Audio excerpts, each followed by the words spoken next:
Jeeva today பார்வையாளர்களுக்கு வணக்கம். இன்றைய நேர்காணலில் தமிழிய சிந்தனையாளர், மூத்த பத்திரிகையாளர், அரசியல் திறனாய்வாளர் ஐயநாதன் அவர்கள். ஐயா வணக்கம். வணக்கம். விஜய் அவர்களுக்கு போதுமான மந்திர எண் கிடைச்சிருச்சு. 118 கிடைத்து விட்டது. விடுதலை சிறுத்தைகள் தலைவர் திருமாவளவனும் ஆதரவு தரேன்னு சொல்லிட்டாங்க. அந்த துணை முதலமைச்சர், அமைச்சரவை பங்கு போன்ற விஷயங்கள் எதுவுமே அது இனிமேதான் பேசுவாங்கன்னு நினைக்கிறேன். அது எந்த அடுத்த கட்டம் எப்படி போகுது என்னன்னு தெரியல. எப்படியும் 118 வந்துருச்சு. எப்படி பாக்குறீங்க? ஆமா, எவ்வளவு கஷ்டப்பட்டு இருக்கிறாங்க பாருங்க. இதுல ஒரு பெரிய ஒரு விஷயம் அப்படின்னம்னா, அதாவது திமுக கூட்டணியை வந்துட்டு கடுமையா விமர்சிச்சு அப்படி துட்டு கொடுத்து வாங்கி வச்சிருக்கிறாங்க அப்படின்னு சொன்ன காங்கிரஸ் கட்சி அவங்கள ஆதரிக்குது. இவர் என்ன சொன்னாரு, திருமாவளவன் இந்த ஆதரவு கொடுத்தது ஜனநாயகத்தை காப்பாற்ற சொன்னது அப்படின்றதெல்லாம் அடுத்த பட்டம். முதல்ல இவர் என்ன சொன்னாரு,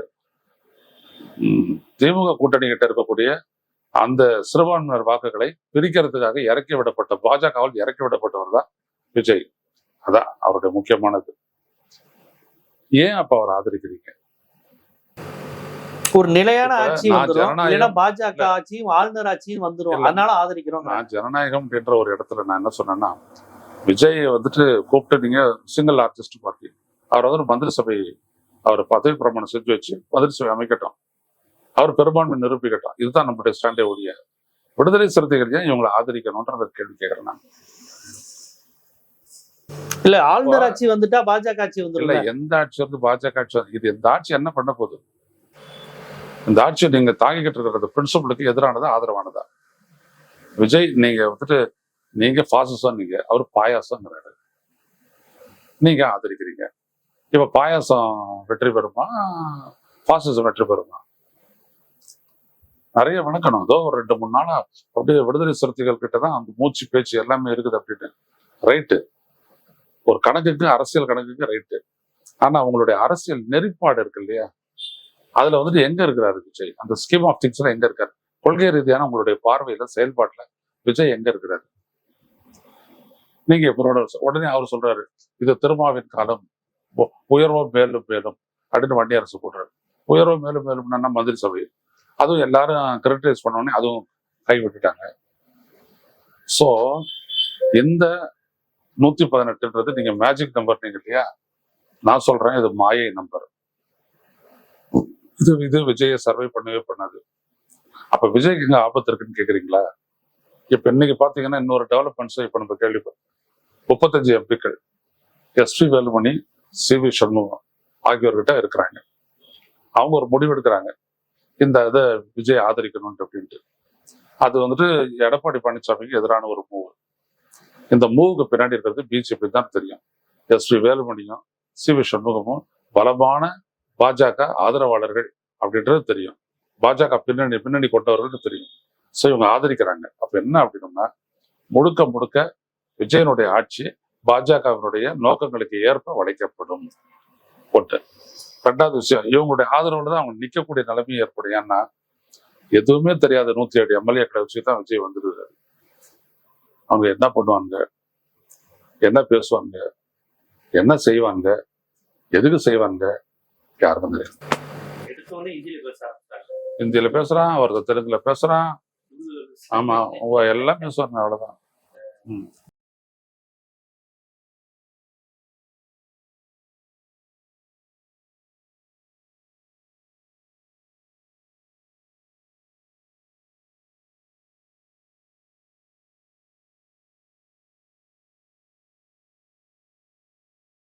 இல்லைங்க, இவங்க ஆதரவு கொடுக்கட்டுங்க. அவங்க கூட இருக்கக்கூடிய 107ல இருந்து ஒரு 10 பேரை கைட்டாங்கன்னா என்ன பண்ணுவீங்க? அப்படியே எப்போது பார்த்தாலும் முன்னாடியே கூட வச்சுட்டு அடக்காத்திட்டு இருப்பீங்களா? நம்பிக்கை தீர்மானத்துக்கு அப்புறம் அவன் ஊருக்கு போக மாட்டானா? அவங்கள சரி பண்ண மாட்டானுங்களா? அவங்க எல்லாரும் பலரும் கிரிமினல் பேக்ரவுண்ட் உள்ளவங்க தானே. 40 விழுக்காடு கிரைம் ரேட் உள்ள. அப்படிப்பட்ட ஆள்தான் சேர்த்து பார்த்து வச்சுட்டு நிறுத்திருக்கிறாரு இவரு. என்ன ஆகும்? சோ பொலிட்டிக்கல் இன்ஸ்டெபிலிட்டி, அரசியல் நிலையற்ற தன்மை தமிழ்நாட்டுல வந்துருச்சு.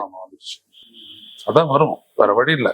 அதுதான் ஓட்டு போட்டிருக்காங்க மக்கள் ஓட்டு போட்டிருக்காங்க. இவிஎம் வச்சு வேலையும் செஞ்சிருக்கிறாங்க, அவ்வளவுதான். இப்ப என்ன ஆகும்? இதுக்கு நடுவில் போகுது. எப்படி பார்த்தாலும் நான் பயப்படுற ஒரே ஒரு என்னன்னா, குடியரசுத் தலைவர் ஆட்சி. அது தற்காலிகமா தவிர்க்கப்பட்டிருக்கிறதா நான் பாக்குறேன். பொறுத்திருந்து பார்ப்போம். இல்ல தற்காலிகமாவது தவிர்க்க வைக்கிறதுக்கு தான் நம்ம இடதுசாரி தோழர்களும் விடுதலை சிறுத்தைகளும் முயற்சி பண்ணியிருக்கோம். இல்லாட்டி நாங்க எதுக்கு திரும்ப விஜய் ஆதரிக்கணும்? அவர் இல்லைன்னா இங்க அரையல் கல் ஆட்சி தான் வரும், அந்த ஆளுநர் ஆட்சி தான் வரும். இதுதான் நமக்கு ஜனநாயகத்துக்கு முரணா போய் பட்டுன்னு அந்த முடிவு எடுத்திருக்கலாம்ல. இந்த 2 நாள் தாமதம், 4 நாள் ஏன் தாமதம்? பட்டுன்னு சொல்லலாம். இல்ல அவர்கிட்ட நம்பர் யாரும் அவர் ஆதரிக்கிறதுக்கு. நாங்க ஆதரிக்கிறோம் for the single reason, Tamil Nadu குடியரசுத் தலைவர் ஆட்சிக்கு கொண்டு வரப்படக்கூடாது, அதற்காக மட்டுமே ஆதரிக்கிறோம். அவரு பிஜேபி பக்கம் போயிட்டு விடாது. 2 தான் கண்டிஷன் இருந்து முடிஞ்சு போச்சு இல்ல. ஏன் 4 நாள் பிடிச்சி எடுத்தீங்க? இந்த குழு கூடணும், அந்த சபை கூடணும், எல்லாரும் சேரணும், அப்புறம் அவங்க போட்டி எடுக்கிற முடிவோட நான் சேர்ந்துக்குவேன் அப்படின்னு சொல்லிட்டு இவர் 2 நாள் எடுத்துக்கிறாரு. யாரு? திருமாவளவன். எல்லாருடைய முகத்திலையும் கிழிச்சிருச்சுங்க. நான் அவ்வளவுதான் சொல்றேன். தமிழ்நாட்டு மக்கள் புரிஞ்சுக்கணும், இந்த விஜய் முகத்திரை, இந்த இவரெல்லாம் திருமாவளவன் எல்லாம் கிழிச்சிருச்சு. இவங்களுக்கு பின்னாடி இருக்கக்கூடிய ஒரு பொலிட்டிக்கல் ஸ்ட்ரென்த் இருக்கு இல்லையா, அந்த ஸ்ட்ரென்த் இதுக்கு மேல வந்து தகர ஆரம்பிக்கும்.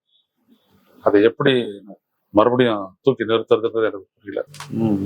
இல்ல இப்ப இன்னொரு விஷயம் சொல்றாங்க, விஜயை பற்றி பொலிட்டிக்கல், அரசியலற்றவர், பாஜகவின் பிள்ளை இப்படின்னு திமுக விடுதலை சிறுத்தைகள் பல அரசியல் விமர்சகர்லாம் சொன்னீங்களே, அந்த மனுஷன் தனக்கு நம்பர் வேணுங்கிறப்ப என்டிஏ கூட்டணி பக்கம் கூட திரும்பி பார்க்கல. பாட்டாளி மக்கள் கட்சியை கூப்பிடல, அமமுகவை கூப்பிடல, அதிமுகவை கூப்பிடல, பாஜகவை கூப்பிடல, இடதுசாரிகளையும் விடுதலை சிறுத்தைகளையும் நாடி வந்திருக்காரு, காங்கிரஸையும். அப்போ அவர்கிட்ட ஒரு செக்யூலர் கான்செப்ட் இருக்கு பாருங்க, அதையே நீங்க என்கரேஜ் பண்ண மாட்டேங்கிறீங்கன்னு கேக்குறாங்க.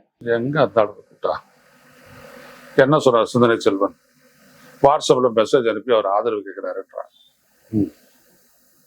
இது வரைக்கும் திரும்ப வந்தாலும் சந்திச்சோட பேசுற விஜய், அப்புறம் என்ன அப்புறம் கொடுக்குறாங்க? அதான் இவங்க கேட்கறது என்னன்னா, உங்களுக்கு அடிமானதுல அந்த மந்திரி சபை மந்திரி அந்த ஆர்வத்துக்காக, அதுவும் இன்னும் வெளியே வரலையே. அப்படி எதுவும் தப்பு இல்ல, அது வேற விஷயம். வராது, அது ரகசியமா முடிச்சுக்கலாம் அப்படின்ட்டு. அப்படியா? கொடுக்க மாட்டாங்க கேக்குறேன். இல்ல அதெல்லாம் கொடுப்பாங்க. அவருக்கு யாரு இருக்கு ஆளு? அவருக்கு மந்திரி ஆக்குறதுக்கு எவ்வளவு பேர்? ஒரு 35 பேர் மந்திரி ஆக்கணும். எங்க இருக்கிறாங்க ஆளு? அதுக்காண்டியாதான் வெளியே இருந்து ஒரு ஆள் எடுக்கணும். அவர் வெளில இருந்தது எம்எல்ஏ எடுத்துருக்காரு. மந்திரியா இருக்கிறதுக்கு எடுத்துக்க மாட்டாரா? அதனால எல்லாம் ஒன்று போரும். நான் தமிழ்நாட்டோட சிந்தனைக்காக இதெல்லாம் சொல்றேன். நீங்க எல்லாம் ஓட்டு போட்டிருக்கீங்களே, சாதாரண ஏழை எளிய மக்கள், உங்களுக்கு எப்படியாப்பட்ட ஒரு ஆட்சியை தாடு கொடுக்க முடியும்னு நீங்க யோசிச்சு பாருங்க. பட் மோசமானதா இருக்கும். 2வது, அது நிலையா இருக்காது அப்படின்னு இப்பவும் வந்துட்டு பாத்தீங்கன்னா, அந்த ஒரு நம்பிக்கை தீர்மானம் கொண்டு வரப்போது நாங்க இதுல பங்கேற்கல அப்படின்னு சொல்லிட்டு திமுக சாத்திருக்கிறோம். அப்ப அது நிறைவேறணும். ஆமா, இல்ல தொடரும், ஆட்சி தொடரும். அப்போ என்ன அர்த்தம்? 6 மாசத்துக்கு நான் உன்னை டிஸ்டர்ப் பண்ண மாட்டேன். ஆமா, அதுக்கப்புறம் என்னுடைய மாநிலம் அதனுடைய உரிமை வந்துச்சுன்னா அப்பதான் நான் பேசுறோம் அப்படின்ட்டு இருக்காரு. ஸோ அப்படிதான் அது போகுமே தவிர அது நிலைக்காது. இந்த ஆட்சி நிலைக்காது. நினைச்சாலும் நல்லா இருக்காது. ஏன்னா இது ஒரு அரசியலே கிடையாது. ஒரு லாட்டரி விற்கிறவன், ஒரு பிஜேபியில இருந்து வந்தவன், ஒரு ஒண்ணும் தெரியாதவன், இவன் எல்லாம் வச்சுக்கிட்டு இருந்தா ஒருத்தன் வந்து நீங்க போடுறான், அவன் தெலுங்குல பேசிட்டு இருக்கான், ஒத்தையால வந்துட்டு போராடுறான் ஆளுநர் மாளிகை முன்னாடி, அவன் தெலுங்குல பேசிட்டு இருக்கான். இதெல்லாம் வந்துட்டு என்னன்னா ஒரு பெரிய ஒரு குழப்ப நிலையை ஏற்படுத்த பாருங்க. இல்ல இதுல இன்னொரு கவனிக்க வேண்டிய விஷயம், இப்ப நீங்க யாரு ஆர்எஸ்எஸ் காரரு ரொம்ப மோசமா பாஜகவின் கொள்கையில பேசினவருன்னு சொல்ற சிடி நிர்மல்குமார் தான் இடதுசாரிகள்கிட்ட போய் ஆதரவு கேட்கிறாரு. சிடி நிர்மல்குமார் போய் நிக்கிறாரு. அதுக்கு என்ன பண்றது? அந்த கட்சி அனுப்பி வைக்குது, இந்த கட்சி ரெடியா இருக்காங்க அவங்க கொடுக்கறதுக்கு. இவங்க வார்த்தை அரசியல் பண்றாங்க. அதாவது நாங்க ஜனநாயகத்தை காக்க, அதனால அந்த வேலையெல்லாம் வந்துட்டு ஆளுநரோட முடிஞ்சு போச்சு. ஜனநாயகத்தை காப்பாற்ற வேண்டிய வேலை அரசியல் புரியுது, ஆளுநரோட முடிஞ்சு போச்சு. உங்களுக்கு என்ன இருக்குது? அப்ப ஜனநாயகத்தை காக்கணும்னா நீங்க அப்பவே அந்த தேர்தல் முடிவுகள் வரும்போது நாங்க இவரை தான் ஆதரிப்போம் அப்படின்னு நீங்க சொல்லிட்டு இருக்கலாமே. புரியுதுங்களா? இன்னும் எதுவுமே இல்லை. அதெல்லாம் என்ன தெரியுமா? அதிகாரத்துல பங்கேற்கணும். அதான் ஒரே லட்சியம். என்னதான் நீங்க மார்க்சியவாதிகள் நீங்க சொல்லுங்க, இடதுசாரிகள் பிரதமர் வாய்ப்பு வந்தப்பயே அது வேணான்னு சொன்னவங்க இல்ல. அந்த இடதுசாரிலாம் வேறங்க, அது ஒரு காலகட்டம். இப்ப வேற காலகட்டம் வச்சுக்கலாம். அதெல்லாம் விபி சிங்ல இருந்த அந்த காலகட்டம், அது இது வேற. அப்படிதான் பாக்குறீங்க. இல்ல அவரு பாஜக அந்த கூட்டணி சைடே ஆள் கேட்கல. நீங்க பாருங்க, ஜீவன் இந்த இப்ப இடதுசாரிகள் இந்த காங்கிரஸ் கட்சி இவங்கெல்லாம் ஜனநாயகவாதிகளா இருந்தாங்கன்னா மம்தாவை ஏன் வந்துட்டு அந்த மேற்கு வங்கத்தை இந்த அளவுக்கு சிதறடிக்கிறாங்களே, ஏன் இவங்கெல்லாம் நிக்கல? அங்கேயே இடதுசாரிகள் நின்றுக்கணுங்கிறீங்க? இல்ல, அவங்களுக்கு ஆதரவா நிக்கணும். ஆனா அவங்க ஆன்டி லெப்ட் ஆச்சே மம்தா. இல்ல, ஆன்டி லெப்ட் எல்லாம் அவ்வளவு ஒண்ணும் கிடையாதுங்க. இவங்களுக்குள்ள அரசியல் ரீதியான பிணக்கு இருக்குது. ஆனா பிஜேபி எதிர்ப்புள்ள ஒன்றிணையணும்ல, அதை ஒன்றிணையில ஒன்றிணையில. நீங்க நம்பவே நம்பாதீங்க, இவங்களெல்லாம் நல்லது நடக்காது. நான் தெளிவா சொல்றேன். இல்ல இவர் பாஜக எதிராக ஏதாவது கொண்டு வந்தா லெப்ட் விலைக்கிருவோங்கிற ஒரு மிரட்டல் இருக்குல்ல, அவரே கொண்டு வர போறாரு.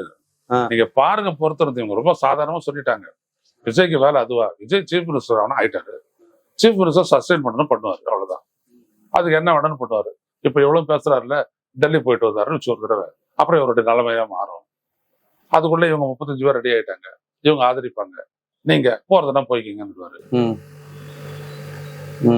இப்ப கவர்னர் கேரளா போயிருக்காரு, அவர் எப்ப திரும்பி வர போறாருன்னு தெரியல. அவர் அப்படியே டெல்லிக்கு போவார் அநேகமா, வாய்ப்பு இருக்கு. ஆமா, இவர் வித்யாசாகராவ் அப்படித்தானே பண்ணாரு. சசிகலா அம்மையார் ரெடி ஆனதுக்கு அப்புறம் வரவே இல்லையேங்க, அவங்கள ஜெயிலுக்கு அனுப்புனதுக்கு அப்புறம் தானே வந்தாரு. வந்து எடப்பாடிய சிஎம் ஆக்குனாரு.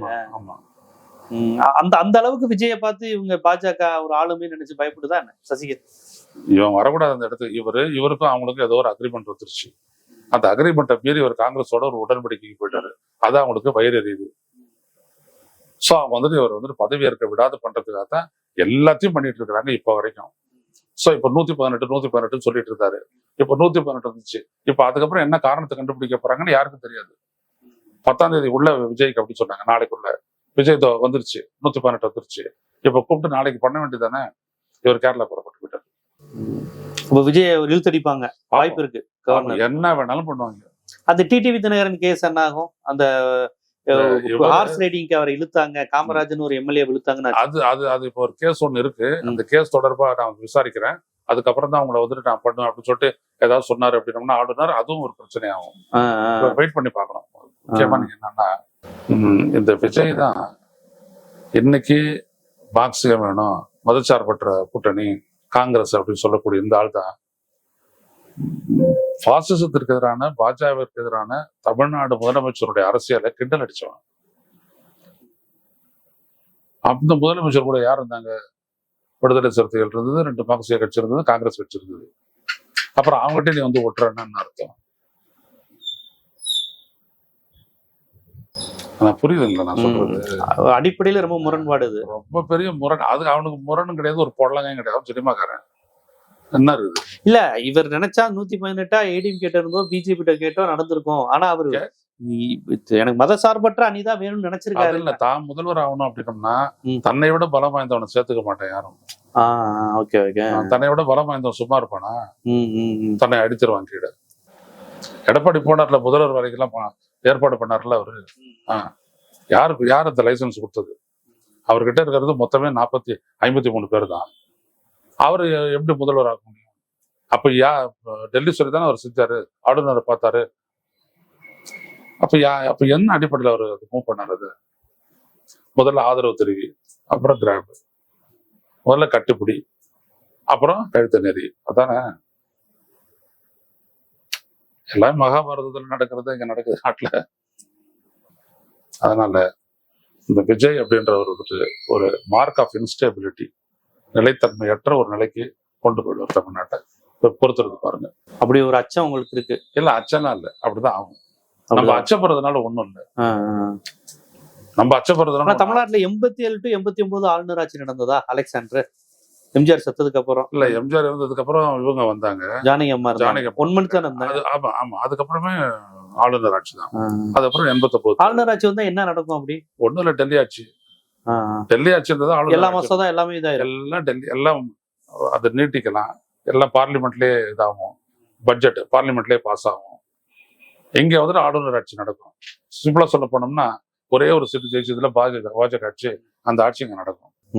ஜெயிச்சிருக்க வேண்டிய அவசியம் கூட இல்ல, ஒண்ணு கூட இல்லைனாலும் பிரச்சனை இல்லை. ஆமா ஆமா ஆமா, மாநிலங்கிற கான்செப்ட் அடியா. ஆமா, அந்த இடத்துல தான் இவர் வந்துட்டு பதவி பிரமாணம் செய்து வைன்னு நம்ம சொன்னது, வேற ஒண்ணும் இல்லை. மற்றபடி இவங்க எல்லாம் சேர்த்து அப்படி பண்ணு அப்படின்றதெல்லாம் அந்த ஆபத்து வேணா தற்காலிகமா இல்லைன்னு சொல்லலாம். பட் இவர் வந்துட்டு கூப்பிடுறாருன்னு பார்ப்போம். சரி, இப்ப சிவி சண்முகத்தினுடைய 35 எம்எல்ஏக்களோட ரோல் என்ன தமிழ்நாட்டுல? ஒட்டுறது விஜய்கிட்ட விஜய்கிட்ட ஒட்டுறது. ம். முதல்ல விஜயோட ஒட்டுறது, அப்புறம் கட்டி பிடிக்கிறது, அப்புறம் காலி பண்றது. இப்போ விஜய் காலி பண்ணிடுவாங்க. விஜய வந்துட்டு அவங்க ஏங்க ஒத்துக்க போறாங்க? இப்படி வாங்க, சுத்தி கேள்வி கேட்டுட்டு இருக்கிறீங்க. விஜய் ஏன் அவங்களுக்கு தேவை? பாஜகவுக்கு தேவை ஒண்ணும் இல்ல. அவர்கிட்ட ஏதோ ஒரு ஸ்ட்ரென்த், அந்த ஸ்ட்ரென்த்தை கபலீகரம் பண்ணணும். அதுக்கு முதல் வேலை என்னது? விஜய் கபலீகரம் பண்ணணும். விஜய் கபலீகரம் பண்ணணும்னா விஜய் மேல இருக்கக்கூடிய கேஸ், கரூர் சிபிஐ கேஸ் எல்லாம் இதாகும், எல்லாம் பண்ணுவாங்க. இது வரைக்கும் வந்து சார்ஜ் ஷீட்டே போடல, இது வரைக்கும் போடல. இதுக்கு மேல போடுவாங்க. அது உண்டு. இனிமே அது அது டிபெண்ட்ஸ் அவருடைய செயல்பாடை பொறுத்து, விஜயோட செயல்பாடு. அந்த படம் வெளியாவதை கூடிய விரைவில் எதிர்பார்க்க. ஜனநாயகம் ரிலீஸ் ஆகும். இல்ல இந்த படம் கரூர் படம் சிபிஐ வெளியிடுற படம், சிசிடிவி காட்சி எல்லாம் வெளியாகும். அது அவ்வளவுதான், அது குப்பைக்கு போயிடுச்சு ஜனநாயகம். அதுக்கப்புறம் ஒண்ணும் கிடையாது. Okay okay. சோ ஒரு பெரிய லெவல்ல ஒரு தமிழ்நாட்டுல வந்துட்டு ஏதோ ஜனநாயகம் காப்பாற்றப்பட்டது மாதிரியும் விஜயனால வந்துட்டு ஒரு நல்லாட்சி தரம் அப்படின்ற மாதிரி ஒரு உருவகத்தை வந்துட்டு உருவாக்கப்படுது. அதுவும் இந்த ஊடகங்கள்னால. இவங்க எல்லாருமே அவங்களுடைய மூஞ்சில கறி பூசுற மாதிரி எதிர்கால நிகழ்வுகள் அமையும். அப்படிதான் நடக்கும். உண்மையான அமைதி எங்கன்னு தேடுவாங்க. அமைதி, சட்டம் ஒழுங்கு என்னன்னு எதுவுமே இருக்காது. என்ன சட்டம் ஒழுங்கு தேடுறது? எதுவும் இருக்காது. அவன் கூட வந்தவங்க எல்லாம் பாத்தீங்களா, எம்எல்ஏவா தேர்ந்தெடுத்த உடனே பாட்டில் வச்சுட்டு அவன் டான்ஸ் ஆடுறான். அது 2 பேர் வீடியோ எடுக்கிறான். அது கூட அவனுக்கு பிரச்சனை இல்லை. இது வெளில போச்சுன்னா என்ன ஆகட்டும். நீ எடுக்கிறவனை பார்த்து அவன் கெட்ட வாரத்துல திட்டுறானே, அவன் கடகாண்டா அப்படின்னு ஒரு வார்த்தையை விடுறானே, அது நீ கவனிக்கல. கடைசியில அவனு சொல்றான், வீடியோ தெரியாமலாம் எடுக்கல. இது அவருக்கு போகுதோ சொல்றான், அவன் கடக்குறான்டான்னு ஒரு வார்த்தையை விடுறான் அவன் அதுல. அவ்வளவுதான். சோ இது நிறைய காட்சிகள். ஓட்டு விழுத்துருக்குது, ஓட்டு சேர்த்துருக்குது. ஓகே. அப்ப 35 எம்எல்ஏக்கள் எடப்பாடியை காலி பண்ணுங்கிற அது அங்க எடப்பாடியை காலி பண்றதுக்கான ஒரு முயற்சியில தான் வேலுமணியும் சண்முகமும் இறங்கி இருக்கிறது. அதுல இதுவும் ஒரு சீனா ஒரு சைடு ரோலா வரும்.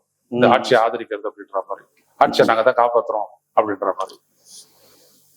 பாப்போம். மதச்சார்பற்ற தன்மையை பாதுகாக்கவும் தமிழ்நாட்டில் இதுவரையும் சட்டம் ஒழுங்கே இல்லை. விஜய் வந்த உடனே சட்டம் ஒழுங்கும் பெண்களுக்கு பாதுகாப்பும் வந்துடும். மகளிர் நல திட்டங்கள் 3 மடங்கு அதிகரிக்க போகுது. இதெல்லாம் அவங்க சொன்னது, நம்ம சொல்லல. அது எல்லாமே இப்ப நாளையில இருந்து எதிர்பார்க்கலாம். விஜய் சிஎம் ஆன நாள் அடுத்த நாள் இருந்து இதெல்லாம் எதிர்பார்க்கலாம். விஜய் நாளைக்கு சிஎம் வர்றாருன்னு பாக்கலாம். அப்புறம் மத்ததெல்லாம் எதிர்பார்க்கலாம். அதை எதிர்பார்க்க சிஎம் ஆகிறாரான்னு பாரியா. அப்புறம் புதன்கிழமை எப்போ வருதுன்னு பாரு, அப்புறம் வியாழக்கிழமை பாக்கலாம். உன் மேல கோவப்படுறான்னா உன் மேல ஏதோ நான் முன்னாடி டீல் போட்டிருக்கேன் தானே அர்த்தம். அந்த டீல் என்னது சொன்னால சொல்லல. அப்புறம் இவங்க எல்லாம் போயிட்டு ஆதரிக்கிறாங்களே, பாப்போம். பல்வேறு விஷயங்களை டெக்னிக்கலாவும் சொல்லி அவங்களுக்கு கன்வீனியன்டான ஒரு அரசுங்க விஜய். எதுவும் தெரியாது, எதை வேணாலும் நீங்க நடைமுறைப்படுத்தலாம், எவ்வளவு வேணாலும் நீங்க வந்து சுரண்டலாம். அதை எப்படி ஒரு 6 எம்எல்ஏக்கள் வந்துட்டு தடுத்துட முடியும்? கம்யூனிஸ்டுகள் இருக்கக்கூடிய 4 விடுதலை சிறுத்தைகள் 6 எம்எல்ஏக்கள் எப்படி தடுத்துட முடியும் சொல்லுங்க பார்ப்போம். தமிழ்நாட்டை எக்ஸ்ப்ளாய்ட் பண்றது பேசுறாங்க. பாப்போம் என்ன நடக்க போகுதுங்கிறத பொறுத்து தான் பார்க்கணும். பல்வேறு விஷயங்களுக்கு ஹிண்ட் கொடுத்துருக்கீங்க. நிறைய விளக்கம் கொடுக்க வேண்டியது இருக்கு, நிறைய விஷயங்களுக்கு பதில் கொடுக்க வேண்டியது இருக்கு. இப்படி ஆயிடுச்சேன்லாம் கூட பேச வருமானு தெரியல. பார்ப்போம் வருங்காலங்கள் எப்படி இருக்குங்கிறத அடுத்தடுத்த நேர்காணல்ல மக்களுக்கு விரிவாகவே எடுத்து வைக்கலாம்.